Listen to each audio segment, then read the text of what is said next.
may pumunta sa amin isang lalaki. At nagtatanong siya, kembot-kembot bang ganyan? Di ba ka nagluluto ka, ganyan-ganyanin mo, oh. Pwede mong papasa ng trabaho. Yun, nakikiusap ka.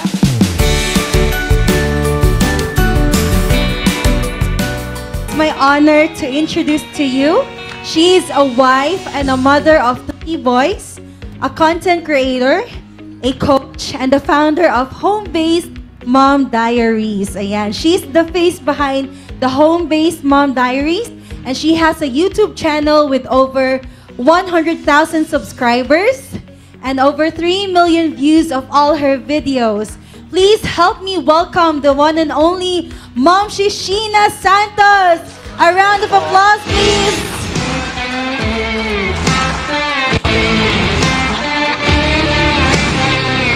Wow, thank you so much. Grabe na itech. Actually, kinakabahan talaga ako kasi nga, it's my first time to be here. First speaking event ko to. Pero sabi nga, kung hindi mo gagawin ngayon, kailan pa?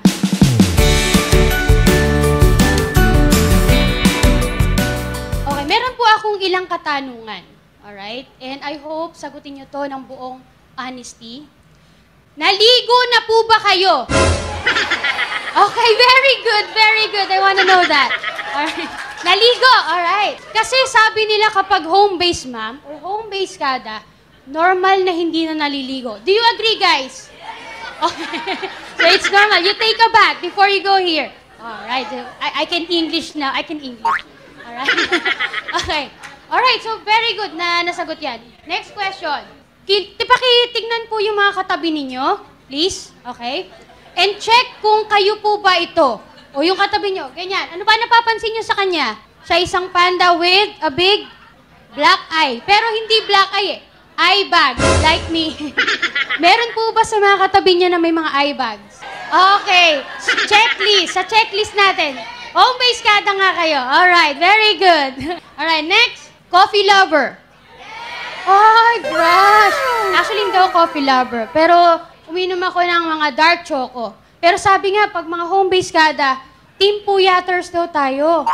Di ba? Yung araw nagiging gabi. Ang gabi, minsan, parang lahat araw eh. Lahat work time eh. Tama? Okay. Relate. Checklist. Actually, gusto ko sanang malaman kung alam nyo, kasi sabi mga home-based mom, home-based dad, home-based kada. Pero sino nga ba si home-based mom? Or in general, sino ba ang isang home-based kada? Kung sasabihin ko sa inyo na ang karaniwang ginagawa nating mga home-based mom or home-based kada is to take care of our family and yun na nga, yung lahat ng mga household activities natin ay tayo rin ang humaharap or gumagawa. Tayo rin daw yung tinatawag na runner. Alam niyo ho ba yung runner? Hindi po yun sa drugs. It's not about the drugs, okay? Pero pag sinabing runner, tayo rin yung laging takbo ng takbo sa bahay. Lahat ng gawain. Pag merong grocery, may kailangan sa school ang mga anak. Pag may sakit, may mga appointments, ganyan, takbo rin tayo. Sabi ko, honestly, bihira lang ako umupo. Bukod sa magtatrabaho ko, pag kailangan ako ng anak ko, punta ako doon. Pag kailangan ako ng kapamilya ko, punta ako doon. Pero for 14 years na freelancer ako, ginampanan ko talaga to. Thank you. Tapos na po. Next. Pero, bukod dun sa mga ginagawa natin as a home-based kada, dinagdagan pa natin ng online job and freelancing. Before kasi nung nag-i-start ako, hindi naman freelancing ang tawag namin dyan. Sa 14 years, ang alam lang namin is personal assistant, online assistant, admin assistant, data entry. Gusto ko mag-work from home, gusto ko mag-online job. That's it. There's no freelancing. Or baka hindi ako na-inform kasi hindi kami talaga aware. Gusto ko lang kumita sa bahay. Yun. Kayo ba? Ano bang reason nyo? Bakit kayo nandito? Diba? Bakit nyo ba gustong gawin to? Kasi kung sasabihin ko ba sa inyo na ito ang mga haharapin nyo. Sleepless nights. Ghosting. Rejections. Scams. Delayed payments or no payments at all. Kung sasabihin ko ba sa inyo ngayon na baka harapin nyo rin tong lahat ng to, tutuloy nyo ba yung ginagawa natin na to? Kasi honestly ako, hindi ko to alam. Hindi ko to alam na nag-i-start ako. And kaya lang, pero siguro mamaya, meron akong sasabihin sa inyo. Okay? Kasi sa totoo lang, nung hindi ko naman iniisip yon, ito lang ang pinahawakan ko. What is my biggest why? Bakit ba gusto ko mag-online job? In the first place, di ba? Ha? Wala. Let it go, let it go. Kanta na lang tayo pag kinakabahan, pag naiiyak. Actually, ito kasi yung aking biggest why. I just want to be with my family every day. Yun lang. So, wala akong tinanong kung ano ba yung haharapin ko that time. Kasi ito lang yun eh. Wala akong tinanong, uy, mahirap ba? Uy, may mga scams ba doon? Wala. All I just ask is, I want to have an online job but I don't know how. Kasi yung biggest why ko, yun eh. Gusto ko. Pero paano ko siya gagawin? Luckily, meron naman akong mga ilang natanungan. Share ko muna sa inyo yung aking home-based mom diary. Di ba? Parang story ko lang. Let me share my home-based mom diary. Dear Momshi. Di ba? Parang Dear Charo. Ay, okay na. Thank you. Kailangan sa gilid kasi yung mascara ko, kababayad ko lang. Sa gilid lang siya. Alright, so Dear Momshi. The sign. Ayan. So, nung nag-i-start pa lang ako, nag-sign up ako sa sa Odes. Odes pa before, bago siya naging Upwork. So, 2009, nag-sign up na ako. Kasi nung call center agent ako, meron kaming libreng internet. So, kapag kami mga break time, mag-create ako ng nag-create ako ng account hanggang sa nagtatry ako mag-apply. And sabi ko, kapag ako na-hire, if I get hired, kaya si Hodang magkano yan o kahit ano, basta na-hire ako, magre-resign ako. And I was pregnant that time, sa second son ko. And ang hirap kasi ng ginagawa ko kasi back and forth, Bulacan to Ayala every day, yun ang ginagawa ko. So sabi ko, ayoko na ng ganitong setup, all I want is yung biggest why ko. Now, challenges. So bukod din sa mga challenges na sinabi ko kanina, na hindi naman ako totally aware, ito pa yung ilang challenges na hinarap naming mag-asawa. Pero nauna ako, bago yung asawa ko. 1 year after siya naman. Nakikita niyo yung ayan, itong mga nandyan sa screen, yung merong bilog, muntik na rin kasi ako ma-scam ng malaking amount. Our accounts got suspended, na-close siya dahil dun sa mga scam dati na yung parang may magpapadala, tapos pag hindi mo na ibalik, isususpend yung PayPal mo, ganyan. So, na-close yung account namin. Buti na lang, nailabas ko na yung pera talaga namin nun bago pa na-close. Kundi, $5,000 ang mawawala sa amin that time. Now, ang starting rate ko din nung na-hire ako, kaya ako naparesign, is $1. And matagal bago tumaas ng $2. Yung $1 na yan, guys, sa totoo lang, malaki na sa amin yan. Ginto na yan nung panahon namin. And minsan nga umabot ng 0.75 sa bidding, 0.75, 0.25. Wala kaming wala kaming arte-arte. Kaya, since maliliit pa yung mga anak namin, lagari kami sa work. Diba? Full-time. So, full-time, tapos kaming dalawa. Kaya talagang, laban nun, yung mga panahon nun. And yung mga karaniwan kasi nun, yung may mga CAPTCHA. Usang-uso yung mga CAPTCHA. Yung tipo magbabayad ka, sabi, kasi security fee na ngayon ang sinasabi, di ba? Pero dito, pag nagbayad ka ng data entry, is sa sweldo mo na lang, parang babalik daw nila. But that's a scam. Okay? And itong gate na to, yung gate na yan, kung kayo, nagtatanong kayo sa mga kakilala nyo na, uy, paano ba mag-online job? Paturo naman. Before, literal kaming pumupunta sa bahay na kakilala namin. Yung tipo makikiusap ka. Uy, paturo naman. Pwede mong papasa ng trabaho. Yun, nakikiusap ka. Kaya lang sis, maintindihan mo kasi na hindi sila makakapagbigay ng trabaho sa'yo. Kasi yun lang eh. $2 lang ang rate nila. Tapos ipapasa pa sa'yo. And data entry lang yung ginagawa nila. So, naiintindihan ko. Kaya lang tumatak sa akin yung kaya pag naalala ko tong gate na to, nababalikan ko talaga yung nangyari before na damutan. Now, itong Expect a Miracle card na to, until now, nasa akin siya.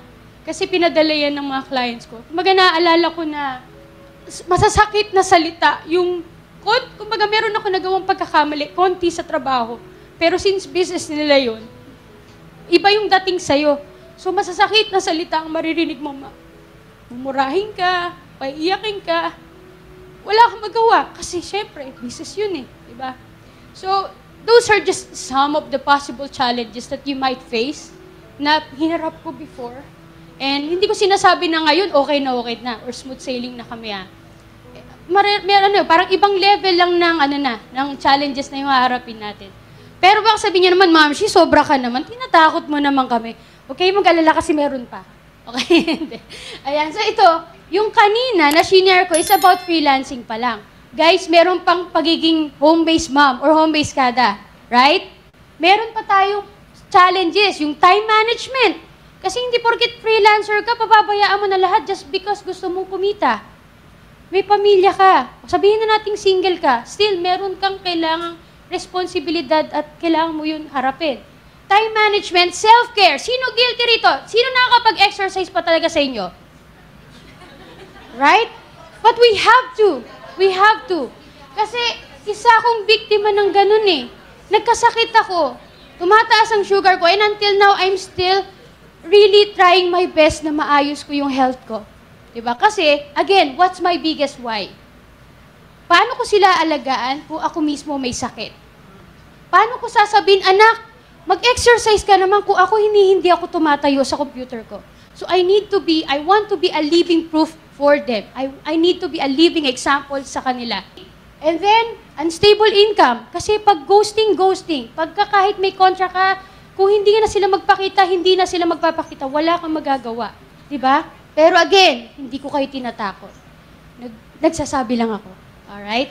Pero sabi ko nga, hindi lang naman laging challenges ang meron tayo, di ba? Ano ba naman yung magkaroon tayo ng maraming benefits? So isa-isahin naman natin yan. Kasi sa 14 years of my life as a freelancer, kung puro challenges na harapin ko, baka hindi na ako nandito sa harap nyo. Right? Yan. So ito yung mga ilan sa mga magagandang benefits ng freelancing and pagiging home-based mom. And pagkakaroon ng career. Kasi dito ko na subaybayan ang milestones ng mga anak ko since birth. You see? 3 lalaki, maliliit pa lang nakita mo kung gaano sila kakukulit, magharutan, di ba? Excuse me for the word, natuli. Di ba? Nakita namin yan. Yung masasaya nilang gagawa, yung mga flaws, challenges, lahat. At naging open kami talaga sa isa't isa, kaming buong pamilya, just because of what I decided to become. And that's maging home-based mom or home-based kada. Ano pa? Yan, yung nakapag-travel kami sabay-sabay, nagkaka-road trip kami. O, kunwari, may konti kaming pera. O, tara, punta tayo dito. Gala tayo or kain tayo sa ganito. Tapos magta-travel kami sa iba-ibang beaches, mga ganyan. Yun, malaking bagay yun sa amin. Kung nasa call center ako, I don't think I can do this. Ayan pa. So, nakakapagtanim naman ako. I have a flexible time. Diba? Nakakapag-mini garden pa ako. Nakakatulog-tulog na rin ako. So, although may eye bags tayo, but I can take a nap if I want to. Kasi kaya ko naman, basta natatapos mo yung deadline, wag puro tulog, guys. Alright? Masyado kayo sabi ni Ma'am, matulog eh. Guys, may deadline po tayo, ha? Economy pa rin, okay? And yun na nga, yung habang nagtatrabaho ko, I have my kids with me. They can play around. Yung 3 screen ako before, sa kanila yung ibang screen, akin yung isa. And then I will tell my client, you might see, kasi may screen tracking sa di ba, sa Odes, sa Upwork.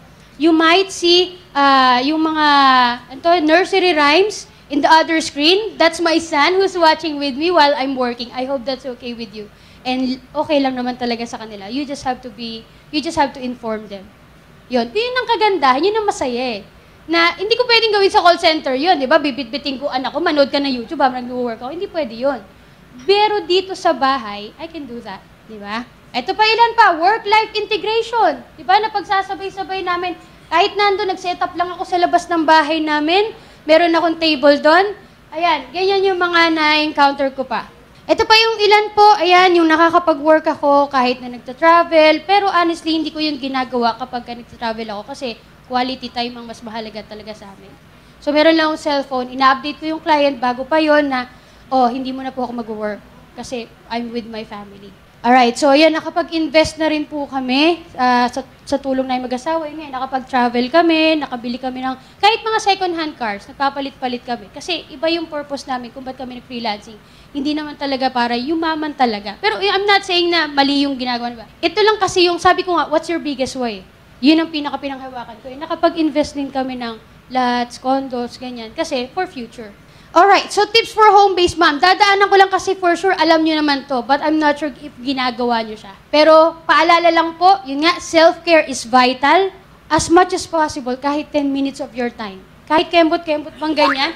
Di ba pa nagluluto ka, ganyan-ganyanin mo, oh. Why not, right? Ginagawa ko sa TikTok yan. O magganyan-ganyan ka habang maggisa ka ng di ba? Magsangag ka. Di ba? Pero sa trabaho, hindi ko siya ginagawa. Pero kaya ko mag-put, yung put scrub habang nagko-computer. Basta hindi masyadong distracting, alright? Ganyan lang yan. Tapos ini-involve talaga namin yung mga anak namin sa ginagawa namin. At may boundary. Okay, anak, sa gabi, pag sinabi kong gabi, sa gabi talaga kami nag-work. So yung mga assignments hanggat maaari, hanggang hapon lang. Involve nyo lang. And kung meron talagang problem, wala tayong masyadong income ngayon sa next month sa next month, pwede na tayong pumunta sa ganito. Meron na tayong nakalaang budget. So, lagi yun, aware sila. And yun na nga, family time, lagi yan, kasama yan. And even yung bebe time, di ba? Huwag nga alisin yan, ha? Huwag nga alisin yan. Alright? Okay, so, sabi nga, everything happens for a reason. So, yung mga challenges na pinakita ko sa inyo kanina, akala ko para saan ba yun? Talaga ba mahirap? Ganyan. Yun pala, there's one guy na kung kanina sabi ko sa gate kami pumupunta, di ba? Kami literal na pumupunta. May pumunta sa amin isang lalaki at nagtatanong siya, I want to have an online job but I don't know how. Can you help me? So, ang ginawa ko is sinagot ko naman. Kaya lang, kagaya nung dati, hindi ko mabibigay yung trabaho kasi VA ako eh. So, I decided, why not I just create a single video? Kumbaga nasagot ko naman siya, pero since may mga nagtatanong pa, ba't hindi na lang ako mag-create ng isang video na pwede kong ipasa lang dun sa tao na yon or sa iba magtatanong. Isa lang talaga. Hanggang sa, nadagdagan ng isa, ay may kulang pa pala, hindi pa pala sila sanay mag-email management, ay may kulang pa pala. Hanggang sa nanganak lahat ng videos ko, nabuo ang channel ko. Just because of that. Kasi gusto ko makatulong. Hindi ako makapagbigay ng trabaho, oo, pero at least yung maisi-share ko bilang VA pa ako before, shinare ko, bahala na si God kung ano man yung magiging resulta nito sa inyo. And I hope meron kayong mapulot to sa mga yon. Diba? Hanggang sa na po, nagkaroon na po ako ng almost 126,000 subscribers. Sabi nga, the best way to learn is to teach. And yan yung isi-share ko sa inyo. Kasi kung hindi yan nagganap sa akin, wala ako sa harap nyo. And that's why I'm sharing what I can. And sa mga students ko, sa marketing automation, yan ang rule ko sa kanila, pay it forward. Kasi the more that they do it, the more that they share what they know, right? The more that they get all the blessings eh. Pero hindi ko sinasabi na, ba't tumulong ka so you can get the blessings? No, that's not the way. Okay? Just share what you can. And kaya, nagkakaroon sila ng clients na organic. Ganon. And yan na po, dahil nga dati wala akong matanungan, wala akong makausap, napakahirap pag ikaw lang sa bahay mo, nasa 4 na sulok ka na ng bahay mo, wala. Ang nakakalungkot. So, that is why, nung nagkaroon na ako ng pagkakataon, I started building friends, yung natural, yung kahit pumunta lang kami sa mall, sa food court, kasi wala kami ganong budget para dyan, 1,000 lang, okay lang, masaya kami. Chikahan with sense, kain, kwek-kwek, mga ganyan lang kami, masaya na kami doon. Kasi ang sarap makamit ng ibang mga kananay o ka-home-based kada na katulad mo, nakaka-relate. Ang sarap, ma'am she's, dad she, pop she's, ganyan. So, try nyo din. Ano ba naman yung meron kayo makausap? Kasi ang sarap nung may mai-share ka pa. Yung maihihinga ka. Kasi, kunwari, meron kang kasamaan sa bahay, hindi naman nila ikaw magigets eh. Hindi naman nila maintindihan. Ano ba pinagsasabi mo? Anong client? Anong freelancing? Diba? Pero pag itong kausap mo, parang hindi na matatapos yung oras nyo. Ayan na po. Nag-swimming kami sa Laguna overnight. Nakikita-kita kami. Kala nila close kami lahat, pero that time lang kami nakita-kita.